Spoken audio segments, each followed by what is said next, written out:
মরীচিকা আর অবহেলার মধ্যে কোনো পার্থক্য নেই।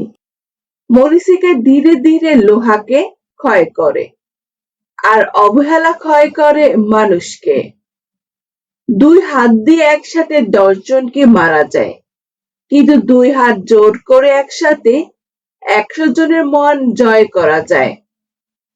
প্ল্যান করে ঠকানো যায় সত্যি, কিন্তু প্ল্যান করে কখনো ভালোবাসা যায় না।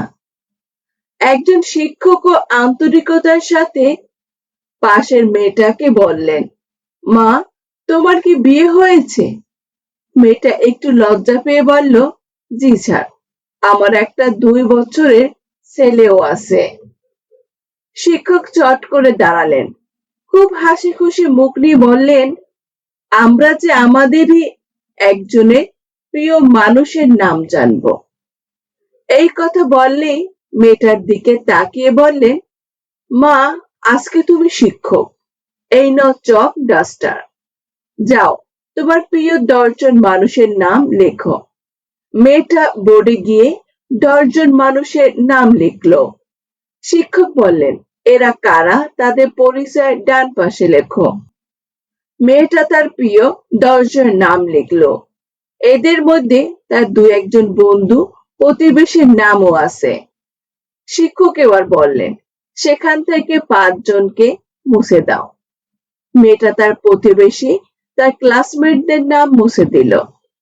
শিক্ষক একটু হাসি মুখে বললেন, আরো 3 জনের নাম মুছো। মেয়েটা এবার একটু ভাবনায় পড়ল। ক্লাসের অন্যান্য স্টুডেন্টরাও এবার সিরিয়াসলি নিল বিষয়টা। খুব মনোযোগ দিয়ে দেখছে মেয়েটার সাইকোলজি কিভাবে কাজ করছে। মেয়েটার হাত কাঁপছে। সে ধীরে ধীরে তার বেস্ট ফ্রেন্ডের নাম মুছল এবং কান্না কান্না চোখে তার বাবা মায়ের নামও মুছে দিল। এখন মেয়েটা অজোরে কাঁদছে।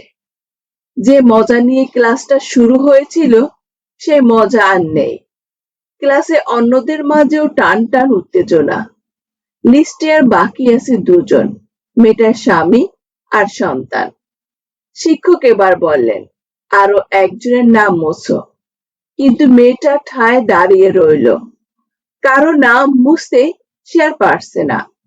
শিক্ষক বললেন, মাগো, এটা একটা খেলা, সাইকোলজিক্যাল খেলা। জাস্ট প্রিয় মানুষদের নাম মুছে দিতে বলছে, মেরে ফেলতে তো বলিনি। মেয়েটা কাপা কাপা হাতে নিয়ে ছেলেটার নাম মুছে দিল। শিক্ষক এবার মেয়েটার কাছে গেলেন। পকেট থেকে একটা গিফট বের করে বললেন, তোমার মনের উপর দিয়ে যে ঝড়টা বয়ে গেল তার জন্য আমি দুঃখিত। আর এই গিফট বক্সে 10টা গিফট আছে, তোমার সব প্রিয়জনদের জন্য। এবার বলো, কেন তুমি অন্য নামগুলো মুছলে? মেয়েটা বলল, প্রথমে বন্ধু প্রতিবেশীর নাম মুছে দিলাম, কারণ তবুও আমার কাছে বেস্ট ফ্রেন্ড আর পরিবারের সবাই ছিল। পরে যখন আরো 3 জনের নাম মুছতে বললেন, তখন বেস্ট ফ্রেন্ড আর বাবা মায়ের নাম মুছে দিলাম।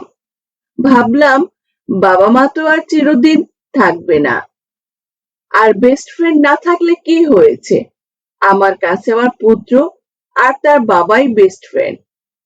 কিন্তু সবার শেষে যখন এই 2 জন থেকে 1 জনের নাম মুছতে বললেন, তখন সিদ্ধান্ত নিতে পারছিলাম না।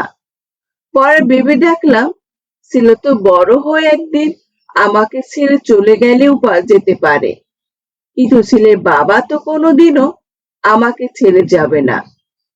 একজনের একটা লেখা পড়েছিলাম, একটা লাইন মাথা থেকে যাচ্ছেই না। যারা রবের কাছ থেকে নিতে শিখে গেছে তাদের দুনিয়ায় কারো কাছ থেকে কিছু নেওয়ার দরকার নেই।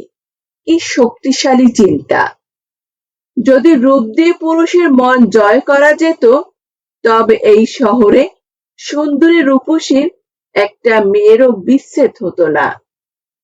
ভালোবাসা বলতে বুঝি প্রথমে ঝগড়া করার পরে দুজন দুজনকে খুব মিস করে, এরপর মান অভিমান সব ভুলে আবার দুজনে এক হয়ে যাওয়া। বয়স 15 থেকে 28 বছর যে ভুলে কপালে দুঃখ আসে, তা হলো সময়ের সঠিক ব্যবহার না করা। মনে রাখবেন, সময় একজন মানুষকে জীবনের সবথেকে মূল্যবান সম্পদ। জীবনে সফল হওয়ার একটাই রাস্তা, তা হলো সময়ের মূল্য বোঝা। আপনি যাই করেন না কেন, সময়ের সঠিক ব্যবহার না করলে কোনোদিন ইহকাল ও পরকাল এর কোথাও সফল হতে পারবেন না। একবার চাকরির ইন্টারভিউতে একজন কোম্পানির বস একটি অদ্ভুত প্রশ্ন করে।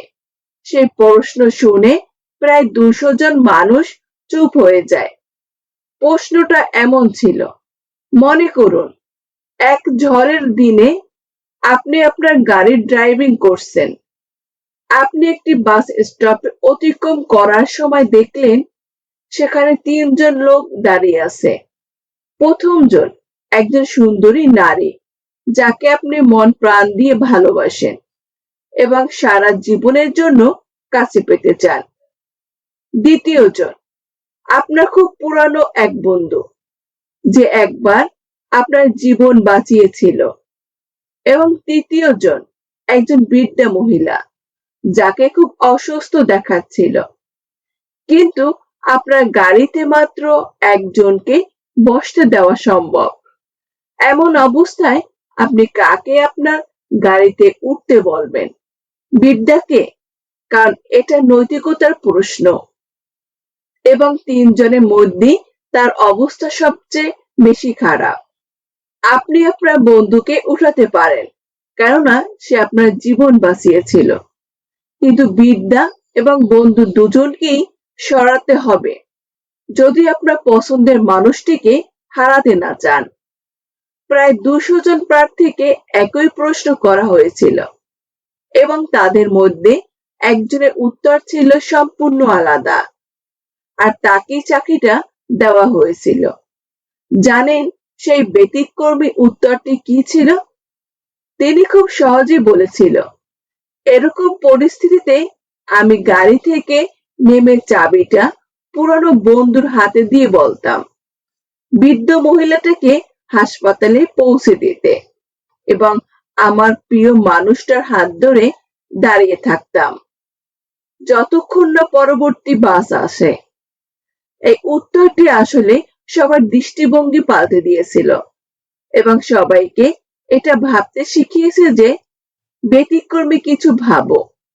প্রত্যেকের সফলতা এবং জীবনকে সার্থক করার ক্ষমতা নিয়েই জন্মায়, কিন্তু একজন সফলতা পায় যে কিনা ব্যতিক্রম। সুতরাং সবসময় নিজেকে ইউনিক করার চেষ্টা করবেন। মনে রাখবেন, একটা ফ্রেশ চিন্তা আপনার জীবনে পরিবর্তন আনতে পারে।